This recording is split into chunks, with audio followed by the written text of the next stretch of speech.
Hello student, आपका चल रहा है यूनिट नंबर फर्स्ट इलेक्ट्रोस्टैटिक, जिसमें लेसन नंबर 4 इलेक्ट्रिक कैपेसिटेंस, जिसमें जो आपकी बैक वीडियो थी उसमें आपने बेसिक देखा इलेक्ट्रिक कैपेसिटेंस के बारे में।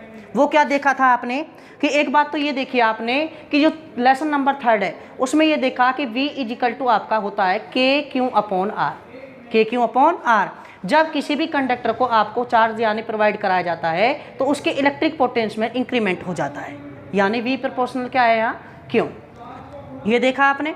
नेक्स्ट आपने क्या देखा इस जो नया बैक वीडियो थी उसमें कि जो किसी भी कंडक्टर को अपन चार्ज प्रोवाइड कराते हैं वो डायरेक्ट प्रोपोर्शनल होता है किसके, इलेक्ट्रिक पोटेंशियल इंक्रीमेंट के। तो क्या हो जाएगा Q प्रोपोर्शनल क्या होता है V। जब यानी यहाँ से प्रोपोर्शनल हटाते हैं, रिमूव करते हैं, तो यहाँ क्या लगाएंगे कांस्टेंट C, और यहाँ क्या हो जाएगा V। C क्या है, यहाँ एक कांस्टेंट है जिसे क्या कहते हैं अपन, कंडक्टर की इलेक्ट्रिक कैपेसिटेंस कहते हैं। ठीक है, तो यहाँ से C इजिकल टू क्या होता है आपका Q/V होगा। अब यहाँ से डेफिनेशन क्या देखी आपने, जहाँ ratio of provided charge and increment electric potential, ठीक है, is called electric capacitance. Next क्या देखा आपने, इफ V इजिकल टू कितना हो गया आपका 1 वोल्ट, V इजिकल टू कितना हो 1 वोल्ट, 1 वोल्ट होता है तो देखिए C इजिकल टू क्या हो जाएगा, यहाँ क्यों होगा, C इजिकल टू कितना हो जाएगा क्यों। तो देखिए ये क्या है आपका, चार्ज का वह मैग्नीट्यूड है, चार्ज का किसी भी कंडक्टर को प्रोवाइड किया गया वह चार्ज का वह मैग्नीट्यूड, ठीक है, जो इलेक्ट्रिक पोटेंशियल में कितना इंक्रीमेंट कर दे 1 वोल्ट, वो मैग्नीट्यूड क्या कहलाएगा चार्ज का, इलेक्ट्रिक कैपेसिटेंस। क्या होगा, इलेक्ट्रिक कैपेसिटेंस। नेक्स्ट आपने इसके यूनिट के बारे में बात करी, यूनिट होता है इसका फैराड। क्या होता है, फैराड, जो एक लार्ज यूनिट है। क्या है, लार्ज यूनिट। ध्यान रखना, अगर मान लीजिए किसी भी कंडक्टर को 1 फैराड आपको चार्ज पर, एक उसकी जो इलेक्ट्रिक कैपेसिटेंस है वो अगर 1 फैराड माने, क्या माने 1 फैराड, तो वो इतना बड़ा होता है साइज में कि उसकी जो यानी जो अगर गोलाकार भी ले, ठीक है, यानी स्फेरिकल टाइप में ले, तो उसकी जो रेडियस आती है वो अर्थ की रेडियस से भी बहुत ज़्यादा आती है। तो इसलिए किसी भी कंडक्टर को 1 फैराड चार्ज प्रोवाइड नहीं कराया, ये 1 फैराड उसकी यानी कहने का मतलब कैपेसिटेंस नहीं हो सकता। ठीक है, उसको यानी इतना 1 फैराड यानी अगर वो रखता है इलेक्ट्रिक कैपेसिटेंस तो उसके लिए बहुत बड़ा साइज चाहिए, जो क्या है, इम्पॉसिबल है। न्यूमेरिकल मैं कराऊंगा, आज देखेंगे उसका कि जो स्फेरिकल होगा आपका कंडक्टर, उसकी जो इलेक्ट्रिक कैपेसिटेंस होगी वो क्या होगी। ठीक है, इसलिए उसके स्मॉल जो आपकी यूनिट होती है जैसे milli farad, micro farad, pico farad, nano farad, ये यूज में करते हैं। ठीक है, आ गया। और एक बात ये मैं भी बताई थी, अगर ग्राफ की बात करें तो आपने Q और V के मध्य जो ग्राफ यानी बिटवीन ग्राफ के प्लॉट किया था, जो इसका स्लोप आया था, क्या आया था, स्लोप, वो स्लोप ही किसको डिनोट करता है, इलेक्ट्रिक कैपेसिटेंस को डिनोट करता है। आज का नया टॉपिक वो क्या रहेगा आपका, capacitance of A isolated spherical conductor. ठीक है, इसमें देखिए स्फेरिकल कंडक्टर है तो कंडक्टर में एक बात आप जानते हैं कि अगर उसको कोई भी चार्ज प्रोवाइड कराया जाए तो वो कहाँ आ जाएगा, यानी होल का पूरा संपूर्ण चार्ज कहाँ जाएगा, सरफेस पर आ जाता है, ये तो आप जानते ही हैं। और एक नया वर्ड इसमें आया है आइसोलेटेड। क्या है, आइसोलेटेड। आइसोलेटेड सिस्टम का मतलब होता है कि अगर कोई मैटर की बात करें और एनर्जी की बात करें, 11th में आपने देखा होगा कि जो सिस्टम है वो यानी एक तो ओपन सिस्टम की बात की होगी, एक क्लोज सिस्टम की बात करी होगी, और तीसरा होगा वो आइसोलेटेड होता है। आइसोलेटेड का मतलब है जो एटमॉस्फेयर के साथ यानी किसी भी मैटर का या एनर्जी का यानी कॉन्टैक्ट ना रखे, यानी आदान प्रदान ना करे। ठीक है, वो यानी एक सेपरेशन रखे अपने आप में, तो वो क्या होगा आपका, आइसोलेटेड होगा। क्या होगा, आइसोलेटेड। तो आपका देखिए एक स्फेरिकल कंडक्टर आप यानी एज्यूम करेंगे जिसकी रेडियस मान लीजिए कैपिटल R। क्या है, कैपिटल R। तो आपने एक स्फेरिकल क्या लिया, आपने एक स्फेरिकल कंडक्टर लिया, ठीक है, जिसकी रेडियस कितनी है आपकी, कैपिटल R। इसका सेंटर पॉइंट क्या है आपका O। अब इसको कोई भी चार्ज अपन प्रोवाइड करेंगे, पहले इस पर कोई भी चार्ज नहीं है तो बताओ इसका इलेक्ट्रिक पोटेंशियल कितना है, 0। कितना है, 0। जब इसमें आप चार्ज प्रोवाइड करोगे तो कंडक्टर है तो कहाँ होगा, चार्ज कहाँ पर आएगा, सरफेस पर। ये चार्ज सरफेस पर आ गया। ये चार्ज मान लीजिए आपने कितना प्रोवाइड कराया इसको, क्यों, जैसे ही चार्ज दिया तो इसमें इलेक्ट्रिक फील्ड भी जनरेट होगा। क्या होगा, इलेक्ट्रिक फील्ड भी। तो अगर इलेक्ट्रिक फील्ड को भी आपको डिनोट करना है तो ये इलेक्ट्रिक फील्ड लाइन से आप डिनोट कर सकते हैं। इसको करना है तो कर सकते हैं, नहीं करना तो कोई बात नहीं। ठीक है, आ गया इतना समझ में। ये एक स्फेरिकल, ठीक है, स्फेरिकल कंडक्टर आपने एज्यूम किया जिसकी रेडियस कितनी है, कैपिटल R। ठीक है, उसको प्रोवाइडेड चार्ज कितना है V, और आप जब चार्ज प्रोवाइड करेंगे तो उसके इलेक्ट्रिक पोटेंशियल में क्या होगा, इंक्रीमेंट होगा। वो इलेक्ट्रिक पोटेंशियल में इंक्रीमेंट कितना हो गया V, क्या हो गया V। और अब जब इलेक्ट्रिक पोटेंशियल अपन बात करेंगे तो जो चार्ज कहाँ है इसमें, सरफेस पर, तो चार्ज पर इलेक्ट्रिक चार्ज सरफेस पर है, तो सरफेस पर इलेक्ट्रिक पोटेंशियल कितना होता है KQ अपॉन कैपिटल R। वहाँ से किसकी वैल्यू फाइंड आउट हो जाएगी, V की। और डेफिनेशन ऑफ यानी कैपेसिटेंस क्या होता है, C equal to Q upon V की वैल्यू उसमें रख देंगे तो C की वैल्यू आ जाएगी, तो वो क्या होगी आपकी capacitance of A isolated spherical conductor. तो देखिए आपका इसके बारे में लिख सकते हैं, इसकी रेडियस कितनी है R, और चार्ज कितना प्रोवाइड करा है इसको यानी Q। तो देखिए ए स्फेरिकल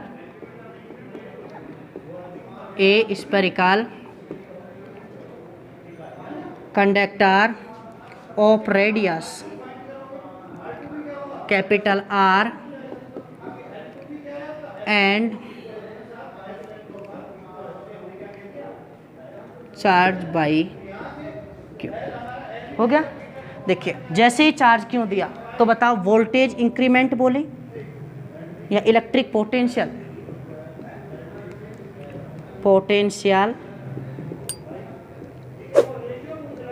या तो पोटेंशियल इंक्रीमेंट बोले, भाई पहला इलेक्ट्रिक पोटेंशियल कितना था 0, ठीक है, अब इलेक्ट्रिक पोटेंशियल इस पर जो भी हुआ, या ये बोल सकते हैं इलेक्ट्रिक पोटेंशियल ऑन सरफेस बोल सकते हैं, यानी इलेक्ट्रिकल पोटेंशियल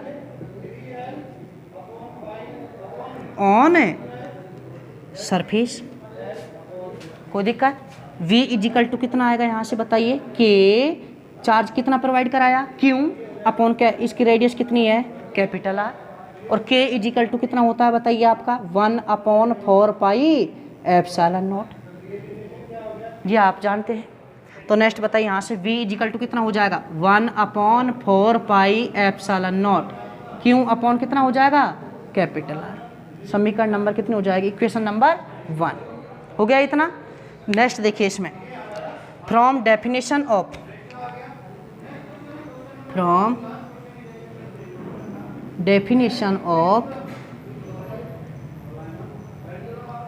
इलेक्ट्रिक कैपेसिटेंस,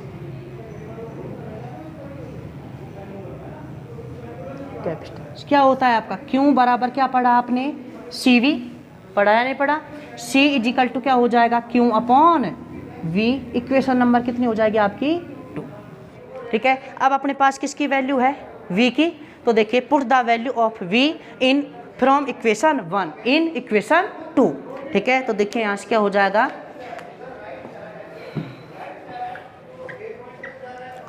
अब किसकी वैल्यू रखेंगे अपन V की, इलेक्ट्रिक पोटेंशियल की, तो देखिए put the value of V from equation 1 to equation, ठीक है, या इन इक्वेशन 2। तो देखिए यहाँ से कितना हो जाएगा आपका C equal to Q, V की वैल्यू कितनी है आपकी 1/4 pi epsilon naught Q upon capital R, तो 1/4 पाई एप्सिलॉन नॉट, यहाँ से कितना हो जाएगा Q अपॉन कैपिटल R। यहाँ से बताइए Q से Q क्या हो जाएगा कैंसिल, ये कहाँ चल जाएगा ऊपर, तो C इजिकल टू कितना आएगा 4 pi epsilon naught into R।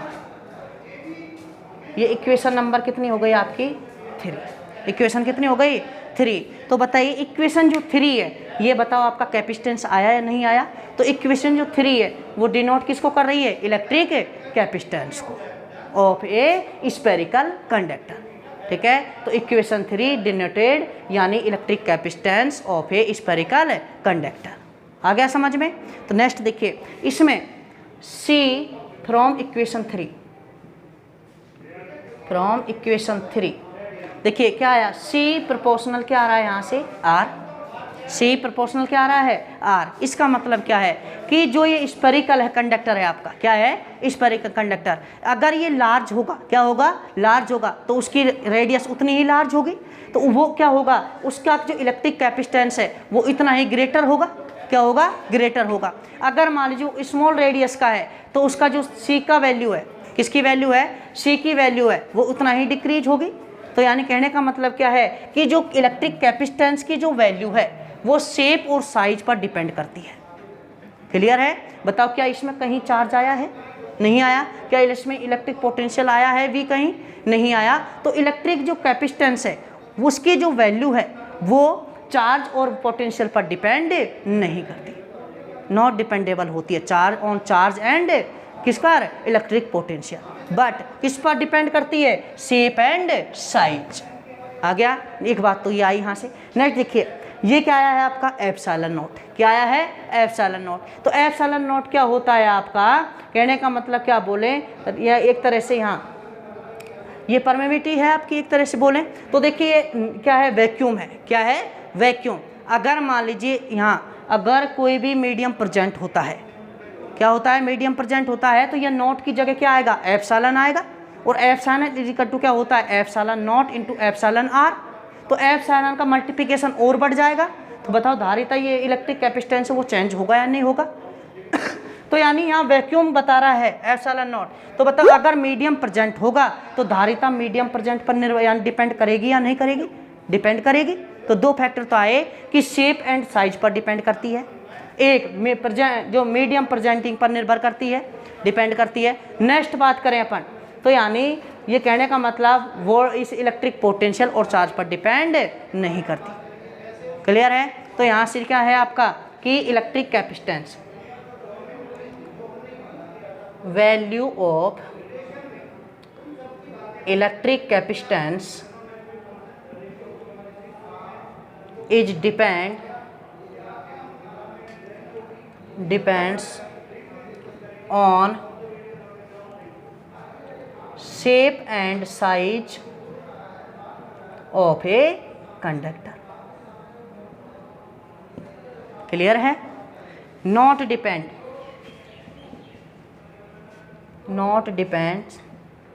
on charge and electric potential। हो गया? यानी यहाँ से अगर ग्राफ प्लॉटिंग की बात की जाए तो बताओ ये रेडियस की डायरेक्ट प्रोपोर्शनल है। क्या है? Direct proportional. अगर ग्राफ की बात करेंगे तो यहाँ आपने क्या ले लिया? Capital R. और यहाँ क्या ले लिया आपने? सी। अगर ग्राफ की बात करेंगे तो यह क्या आएगा? एक स्ट्रेट लाइन आएगा। तो यहाँ से सी प्रोपोर्शनल क्या हो जाएगा आपका? आर हो जाएगा। हो गया इतना?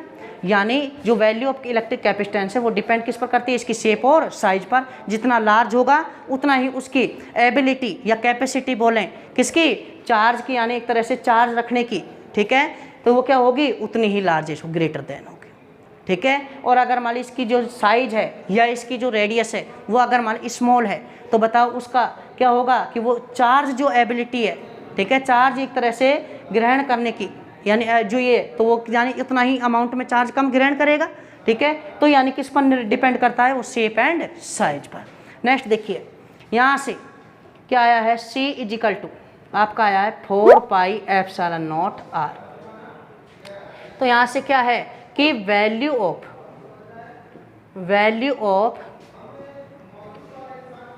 Electric capacitance is depends on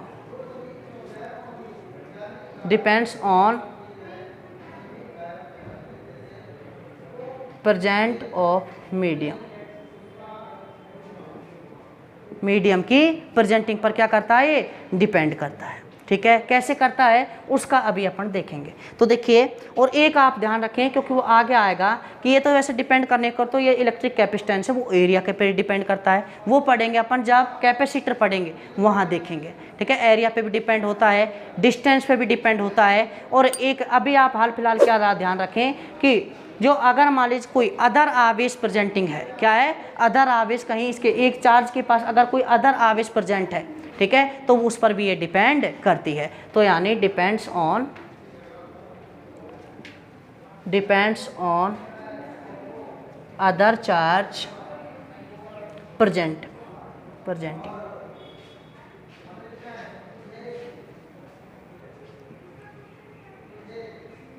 देखिए कैसे डिपेंड करती है उसका मतलब थोड़ा सा मैं हिंट बता देता हूँ। अगर किसी कंडक्टर के पास अन्य कोई चार्ज को लाया जाता है तो ध्यान रखना, आपने मेथड पढ़ा इंडक्शन मेथड, तो क्या होगा कि अपोजिट क्या होगा? चार्ज आपका जनरेट होगा। ठीक है। जैसे पॉजिटिव है तो उस दूसरे पर क्या जनरेट होगा, नेगेटिव। और नेगेटिव चार्ज हमेशा ऑलवेज या इलेक्ट्रिक पोटेंशियल में क्या करता है, डिक्रीमेंट करता है। क्या करता है, इलेक्ट्रिक पोटेंशियल में डिक्रीमेंट करता है। तो जब इलेक्ट्रिक पोटेंशियल डिक्रीज होगा तो देखिए यहाँ से इलेक्ट्रिक पोटेंशियल डिक्रीज होगा तो बताओ उसका कैपेसिटेंस क्या होगा, इंक्रीज होगा। ठीक है, ये मेथड आगे आएगा आपकी कैपेसिटर में। तो बताओ ये हुआ कैसे कि अगर कोई मान लीजिए अदर चार्ज क्या है, प्रेजेंट है, उसके कारण हुआ उसके इलेक्ट्रिक पोटेंशियल में क्या हुआ, डिक्रीमेंट हुआ। ठीक है, तो देखिए नेक्स्ट अपन देखते हैं। देखिए हो गया। अब देखिए ये आपकी मेन बात आई है कि मीडियम पर डिपेंड करता है। किस पर, मीडियम पर। वो कैसे करता है कि या तो आप रिमार्क में देख लें या नोट में लिख सकते हैं। देखिए रिमार्क में मैं बता देता हूँ आपको। रिमार्क में क्या देख सकते हैं कि electric capacitance in vacuum, vacuum की बात करें या एयर की बात करें सेम ही है, क्योंकि उनकी जो रिलेटिव परमिटिव होती है लगभग सेम होती है। 1.0053 एयर की होती है और वैक्यूम की कितनी होती है, 1। ठीक है, तो कितना हो जाएगा, C = 4 pi epsilon naught into क्या हो जाएगा, R। ठीक है, ये कितना हो गया आपका इक्वेशन नंबर 4। नेक्स्ट देखिए, इन प्रेजेंट मीडियम, तो बताओ जब मीडियम प्रेजेंट होता है तो क्या लगा देंगे, CM, मीडियम प्रेजेंट हो गया, M का मतलब मीडियम, = क्या हो जाएगा 4 पाई। जब वैक्यूम था तो एप्सिलॉन नॉट था, जब मीडियम प्रेजेंट है तो क्या आएगा, केवल एप्सिलॉन। और यहाँ कितना हो जाएगा आपका R। और अपन जानिए ये इक्वेशन यहाँ से देखिए, ये आप जानते हैं कि एप्सिलॉन बराबर क्या होता है, epsilon naught into epsilon R। जैसे वैल्यू पुट करेंगे तो CM = क्या हो जाएगा, 4 pi epsilon naught epsilon R into क्या हो जाएगा, R। इक्वेशन नंबर कितनी हो गई, 5। तो देखिए यहाँ से इक्वेशन ये क्या है आपकी 4 और इक्वेशन कितनी है, 5। तो इक्वेशन 4 डिवाइडेड बाई इक्वेशन 5, तो देखिए क्या हो जाएगा, यहाँ बता रहे हैं आपको, इक्वेशन 4 डिवाइड बाई इक्वेशन 5। देखिए क्या आएगा, C अपॉन क्या हो जाएगा, CM = क्या हो जाएगा 4 pi epsilon naught into R। हो गया, अपॉन क्या हो जाएगा 4 pi epsilon naught epsilon R into R। तो 4 पाई एप्सिलॉन नॉट R से 4 pi epsilon not R cancel हो जाएगा। C/CM upon 1 upon epsilon R हो जाएगा। जैसे ही क्रॉस मल्टीप्लाई करेंगे तो CM की वैल्यू कितनी आएगी, एप्सिलॉन R, और यहाँ कितना हो जाएगा, C। तो इसका मतलब क्या हुआ आपका कि अगर मीडियम प्रेजेंट होता है तो उसकी धारिता में इंक्रीमेंट कितना हो जाता है, एप्सिलॉन R टाइम्स हो जाता है, कंपेयर देन के किसके, वैक्यूम के इलेक्ट्रिक कैपेसिटेंस। आ गया समझ में। तो ये बात आप ध्यान रखें कि अगर मीडियम प्रेजेंट होता है तो आपका इलेक्ट्रिक फोर्स डिक्रीज होता है, पढ़ा आपने। इलेक्ट्रिक फील्ड क्या होता है, डिक्रीज होता है। ठीक है, इलेक्ट्रिक पोटेंशियल डिक्रीज होता है, बट इलेक्ट्रिक कैपेसिटेंस इंक्रीज होता है।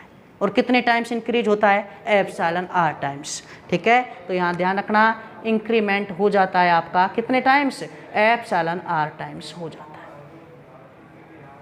आया समझ में, नहीं आया? ठीक है, तो ये क्या है आपका, कोई भी आइसोलेटेड स्फेरिकल आपका क्या है, कंडक्टर है। ठीक है, तो उसके आपकी इलेक्ट्रिक कैपेसिटेंस फाइंड आउट करने के लिए अपन क्या करते हैं, एक कैपिटल R रेडियस का क्या करते हैं, स्फेरिकल कंडक्टर एज्यूम करते हैं, जिसको कितना चार्ज प्रोवाइड कराया जाता है, क्यों। जैसे ही क्यों चार्ज प्रोवाइड कराएंगे, ठीक है, तो वो चार्ज कहाँ जाएगा, आपका सरफेस पर आ जाएगा। तो पहले इलेक्ट्रिक पोटेंशियल 0 था, या तो पोटेंशियल इंक्रीमेंट बोले या सरफेस पर इलेक्ट्रिक पोटेंशियल ऑन सरफेस बोले, तो V = कितना होगा, KQ अपॉन यानी कैपिटल R। होगा या नहीं होगा। नेक्स्ट अपन जानते हैं definition of electric capacitance, Q = CV, C = Q upon V।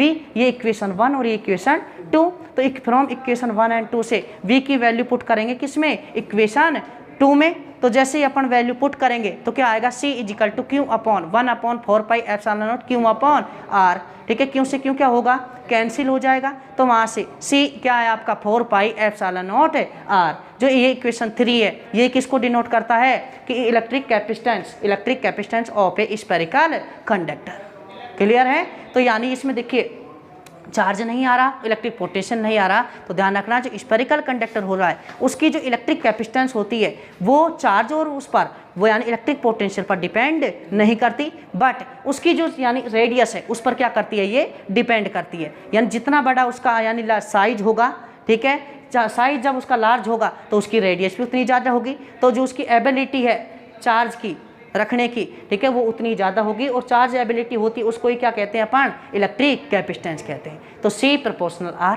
Graph की प्लॉट यहाँ से क्या आया कि जो इलेक्ट्रिक कैपेसिटेंस है वो डिपेंड करता है किस पे, कंडक्टर की शेप एंड साइज पर, not dependable on volt electric potential and charge, ठीक है। यहाँ से ग्राफ प्लॉटिंग की बात करें तो ये प्रोपोर्शनल है, स्ट्रेट लाइन आएगा, ठीक है, तो यहाँ से स्ट्रेट लाइन हो गया, ठीक है। इसके बाद क्या देख सकते हैं कि यहाँ से आपकी वैक्यूम की परमिटिविटी आई है, तो यानी इसमें जब वैक्यूम आया है तो कहीं मीडियम प्रेजेंट भी रहा होगा, तो ये किस पर डिपेंड करता है, इलेक्ट्रिक कैपेसिटेंस डिपेंड ऑफ यानी प्रेजेंटिंग मीडियम, ठीक है। जैसे ही मीडियम प्रेजेंट होता है तो उसमें जो इलेक्ट्रिक कैपेसिटेंस है उसमें क्या इफेक्ट आता है उसके बारे में पढ़ने देखा। तो उसमें क्या देख सकते हैं अपन कि जो यहाँ से एक आप ये भी ध्यान रखें कि जो इलेक्ट्रिक कैपेसिटेंस है वो किस पर, अदर चार्ज प्रेजेंटिंग पर भी क्या करता है, डिपेंड करता है, वो आगे आएगा भी बता देंगे, ठीक है। रिमार्क में क्या देख सकते हैं कि अगर आपने देखा कि जो इलेक्ट्रिक कैपेसिटेंस है वो मीडियम प्रेजेंट पर क्या करता है, डिपेंड करता है, तो मीडियम प्रेजेंट होगा तो उसका जो इलेक्ट्रिक कैपेसिटेंस है उसमें क्या इफेक्ट होगा,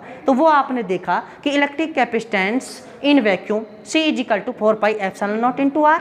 इन मीडियम प्रेजेंटिंग में क्या हो जाएगा, Cm equal to 4 pi epsilon naught के प्लेस पर क्या हो जाएगा, एप्सिलॉन आ जाएगा इंटू R, और we know that epsilon equal to epsilon R, ठीक है। यहाँ से epsilon naught into epsilon R, जैसे ही वैल्यू पुट करेंगे Cm equal to 4 pi epsilon naught epsilon R into R, तो ये इक्वेशन 4, ये इक्वेशन 5, फ्रॉम इक्वेशन 4 को डिवाइडेशन किया इक्वेशन 5 से, C अपॉन क्या आ जाएगा, Cm equal to 4 pi epsilon naught into R upon 4 pi epsilon naught epsilon R into R, ठीक है। 4 पाई एप्सिलॉन नॉट से R क्या होगा, कैंसिल हो जाएगा, तो क्या बचा, C upon Cm equal to 1 upon epsilon R। जैसे ही क्रॉस मल्टीप्लाई करेंगे तो क्या आएगा, Cm equal to epsilon R into C। तो देखिए C क्या है, वैक्यूम में इलेक्ट्रिक कैपेसिटेंस, Cm क्या है, मीडियम प्रेजेंटिंग में इलेक्ट्रिक कैपेसिटेंस। तो बताओ ये मल्टीप्लिकेशन हो रहा है और इसकी वैल्यू हमेशा ऑलवेज ग्रेटर देन 1 होती है, ठीक है, किसकी, एप्सिलॉन R की वैल्यू। तो बताओ ये वैल्यू जब इससे मल्टीप्लिकेशन हो रहा है तो मल्टीप्लिकेशन पर वैल्यू क्या होती है, इंक्रीमेंट हो जाती है।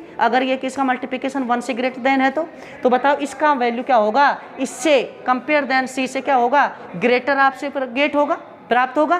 तो बताओ यहाँ से कितने टाइम्स इंक्रीमेंट हो जाएगा, एप्सिलॉन R टाइम्स इंक्रीमेंट हो जाता है। ये हुआ आपका, ठीक है। अब इसमें देखिए कि मैंने बताया था कि एक फेरेड आपका एक यानी जो फेरेड होता है वो एक लार्ज यूनिट होता है, क्या होता है, लार्ज यूनिट होता है। तो उसके बारे में देखेंगे, अगर एक फेरेड चार्ज देने के लिए कितना शेप और साइज आपको चाहिए, उसके बारे में एक न्यूमेरिकल टाइप है, उसको और देख लेते हैं। देखिए एक कंडक्टर है आपका जिस पर जो इलेक्ट्रिक कैपेसिटेंस है उस पर कितना कैपेसिटेंस है, 1 फेरेड, यानी C की वैल्यू कितनी दी है आपकी, 1 फेरेड, ठीक है। और आपको बताना है कि जो कंडक्टर है इसको किसी भी रूम में यानी रखा जा सकता है या नहीं रखा जा सकता। तो आपको पहले किसका फाइंड आउट करना पड़ेगा, उसकी रेडियस। भाई जितनी रेडियस अगर मान लार्जेस्ट है, बहुत ज़्यादा लार्जेस्ट है तो नहीं रखा जा सकता, अगर यानी रेडियस क्या है आपकी स्मॉल है तो रखा जा सकता है। तो देखिए आपको R की वैल्यू फाइंड आउट करनी है, ठीक है। तो बताएं यहाँ से we know that C equal to क्या होता है, 4 pi epsilon naught into R। अभी देखा आपने, तो यहाँ से R इजिकल टू क्या होता है, C upon 4 pi epsilon not. तो वैल्यू बताइए, C की वैल्यू कितनी दी है, 1 फेरेड, तो 1 यहाँ से 1 अपॉन 4 पाई एप्सिलॉन नॉट कितना होता है, K, क्या होता है, K होता है, और जिसकी वैल्यू कितनी होती है, 9 इंटू 10⁻9 न्यूटन मीटर स्क्वायर बटे कूलाम स्क्वायर, ये वैल्यू होती है। तो 1 यहाँ कितना हो जाएगा, 1, और 1 अपॉन 4 पाई एप्सिलॉन नॉट की वैल्यू कितनी है, 9 इंटू 10⁻9। जब ये देखिए फेरेड SI यूनिट है और जो K की वैल्यू ली वो भी SI यूनिट है, तो ये भी जो रेडियस आएगी वो किस में आएगी आपकी, मीटर में ही आएगी। किस में आएगी, मीटर में। तो R इजिकल टू 9 इंटू 10⁻9 किस में आएगी, ये वैल्यू मीटर में आएगी। अब देखिए तो इसको कंपेयर करें अपन कि रेडियस ऑफ अर्थ से, रेडियस ऑफ अर्थ। तो देखिए रेडियस ऑफ अर्थ कितनी होती है आपकी, RE कितनी होती है, 6400 किलोमीटर, ये होती है। मीटर में कन्वर्ट करेंगे तो कितना हो जाएगा 6400 इंटू कितना हो जाएगा 10⁻3। अगर डेसिमल में 6.4 इंटू 10 कितना हो जाएगा 6 मीटर। हो गया नहीं होगा? मीटर में कन्वर्ट कर ली। किस में कन्वर्ट कर ली? मीटर में। तो आप इन दोनों को देखें, आर की वैल्यू 9 इंटू 10⁻9 और यहाँ आर की वैल्यू कितनी है 6.4 इंटू 10⁻6। तो बताओ इन दोनों वैल्यू में से कौन सी वैल्यू आपकी क्या है, ग्रेटर है? बताओ। एक तो आप ये तो जानते हैं कि भाई जो अर्थ की रेडियस है, पहली बात तो अर्थ की रेडियस ही बहुत बड़ी है, लार्जेस्ट है, ठीक है। उससे भी लार्जेस्ट अगर किसी भी कंडक्टर को 1 फैराड देते हैं अपन, अगर उसको रखना है तो बताओ इतनी रेडियस आपको चाहिए, ठीक है। तो क्या है बताओ, पृथ्वी जो ये अर्थ है उससे ग्रेटर आपके क्या रेडियस का कोई बॉक्स बनवा सकते हो? नहीं बनवा सकते। तो ये क्या है आपका, देखिए यहाँ से R greater than R E, तो ये क्या है, इतना बड़ा रूम या इतना बड़ा बॉक्स बनवाना क्या है, इम्पॉसिबल है। क्या है? इम्पॉसिबल। तो 1 फैराड का आपका अगर किसी भी कंडक्टर पर 1 फैराड क्या है आपकी इलेक्ट्रिक कैपेसिटेंस है, तो उसको किसी भी रूम में किसी भी बॉक्स में नहीं रखा जा सकता। आ गया? नेक्स्ट एक न्यूमेरिकल और देखिए। नेक्स्ट न्यूमेरिकल क्या है आपको, यहाँ से अगर मान लीजिए वाटर की स्मॉल ड्रॉप है, क्या है, स्मॉल ड्रॉप, और उनको यानी कंबाइंड करके एक बिग ड्रॉप का यानी मेड किया जाता है, तो आपका आप ये जानेंगे जो बिग ड्रॉप है, मान लीजिए ये बिग ड्रॉप है आपकी, इसकी रेडियस क्या मान लिया आपने, कैपिटल आर, ठीक है। और जो स्मॉल आपकी ड्रॉप है उनकी रेडियस कितनी है आपकी स्मॉल आर, और इसकी नंबर ऑफ यानी स्मॉल ड्रॉप्स कितनी है आपकी, मान लीजिए 64। कितनी है? 64। तो 64 जो वाटर ड्रॉप है आपकी, वाटर ड्रॉप है, उनसे किसका मेड किया गया, एक बिग ड्रॉप का निर्माण किया गया, बिग ड्रॉप। तो आपसे क्या कहता है, इसकी मान लीजिए आप जो इलेक्ट्रिक कैपेसिटेंस है सी से डिनोट करते हैं, यानी बिग है तो क्या लगा दिया बिग, और ये क्या है आपका सी स्मॉल। तो आपको कंपेयर करना है कि जो बिग ड्रॉप है, भाई ये तो कन्फर्म है कि सी प्रोपोर्शनल आर, तो जो बड़ी आपकी यानी बिग ड्रॉप होगी उसका इलेक्ट्रिक कैपेसिटेंस ग्रेटर होगा कंपेयर देन स्मॉल ड्रॉप। ये तो क्लियर है, लेकिन होगा कितना ये आपको फाइंड आउट करना है, ठीक है। तो कैसे करेंगे, देखिए एक फॉर्मूला मैंने आपको बताया था, अगर स्मॉल ड्रॉप से अगर मान लीजिए बिग ड्रॉप यानी मेड की जाती है, तो वहाँ वॉल्यूम लेके मैंने एक फॉर्मूला बताया था कि small capital R equal to N की पावर 1/3 और स्मॉल आर, ये बताया था कि जो बिग ड्रॉप का आपकी रेडियस आती है वो स्मॉल ड्रॉप की n की पावर 1/3 टाइम्स होती है। n की वैल्यू कितनी ली है यहाँ 64। तो बताओ r इजिकल टू कितना हो जाएगा 64, यहाँ कितना हो जाएगा 1/3 into R. r equal to इसको क्या लिख सकते हैं 4 की पावर 3 लिख सकते हैं, यहाँ कितना हो जाएगा 1/3 इंटू क्या हो जाएगा r, 3 से 3 क्या हो जाएगा कैंसिल, तो r इजिकल टू कितना आएगा 4 है ना, हो गया इतना। और v know that c proportional क्या हो जाएगा r, ये जानते हैं आप, अगर यानी ये बिग है तो बिग की रेडियस आ जाएगी, स्मॉल है तो स्मॉल की, तो c स्मॉल करें तो कितना हो जाएगा आपका स्मॉल r प्रोपोर्शनल हो जाएगा। ये इक्वेशन 1 और ये इक्वेशन कितनी हो जाएगी 2, तो इक्वेशन 1 डिवाइडेशन इक्वेशन 2, तो कितना आ जाएगा c big upon c small upon क्या आ जाएगा भाई, जो भी कांस्टेंट लगाओगे वो तो आपस में कैंसिल हो जाएगा। यहाँ क्या हो जाएगा capital R upon small r, और कैपिटल R की वैल्यू अपन निकाले कितने 4 स्मॉल r, तो यहाँ कितना हो जाएगा c big upon c small equal to 4r upon कितना हो जाएगा r से r क्या होगा कैंसिल, क्रॉस मल्टीप्लाई करेंगे तो क्या आएगा c big equal to 4c small. तो यानी जो बिग ड्रॉप है उसका इलेक्ट्रिक कैपेसिटेंस से यानी जो स्मॉल ड्रॉप है उसके कैपेसिटेंस से 4 टाइम्स क्या होगा आपका मल्टीप्लिकेशन में होगा, 4 टाइम्स होगा। क्लियर है, यह आपका एक न्यूमेरिकल हुआ। नेक्स्ट न्यूमेरिकल अगर आप करना चाहते हो, जैसे मान लीजिए छोटा ही न्यूमेरिकल मैं दे रहा हूँ आपको कि find out the value of electric capacitance of earth. Earth का इलेक्ट्रिक कैपेसिटेंस फाइंड आउट कर सकते हैं कैसे, आर की वैल्यू आप फाइंड जानते हैं 6.4 इंटू 10⁻6 मीटर, और c इजिकल टू क्या होता है 4 pi epsilon naught into R. इसकी वैल्यू आप जानते हैं, इसकी वैल्यू जानते हैं, क्या c की वैल्यू नहीं निकाल सकते, ठीक है। तो ये फाइंड आउट नेक्स्ट न्यूमेरिकल अगर सोल्व करना है तो ये कर सकते हैं, ठीक है। तो इस वीडियो में आपका क्या हुआ, कैपेसिटेंस ऑफ ए यानी आइसोलेटेड स्फेरिकल कंडक्टर, जिसका फॉर्मूला C = 4πε0 × R आया, जो शेप और साइज पर डिपेंड करता है। ठीक है। अदर यानी और मीडियम पर प्रेजेंट यानी मीडियम प्रेजेंट होता है उस पर डिपेंड करता है, और मीडियम प्रेजेंटिंग होती है तो क्या हो जाता है कि उसका जो इलेक्ट्रिक कैपेसिटेंस है वो εr टाइम्स इंक्रीमेंट हो जाता है। ये देखा आपने। और दोनों न्यूमेरिकल देखे कि एक फैराड अगर मान लो किसी कंडक्टर की क्या है इलेक्ट्रिक कैपेसिटेंस है, तो उसको क्या किसी रूम में किसी बॉक्स में रखा जा सकता है या नहीं जा सकता। तो अपन उसको रखने के लिए उसकी जो रेडियस आती है वो अर्थ की रेडियस से ग्रेटर आती है। तो ये एक एज्यूम करना, ये एक बॉक्स का निर्माण मेड करना यानी इम्पॉसिबल है, तो नहीं रखा जा सकता। ठीक है। और एक आपने ये वाटर ड्रॉप, स्मॉल और ड्रॉप यानी बिग ड्रॉप के बारे में एनालिसिस कर लिया। ठीक है। नेक्स्ट वीडियो रहेगा उसमें अपन कैपेसिटेंस के बारे में देखेंगे। ठीक है। इस वीडियो में इतना ही सफिशिएंट है। Thank you so much.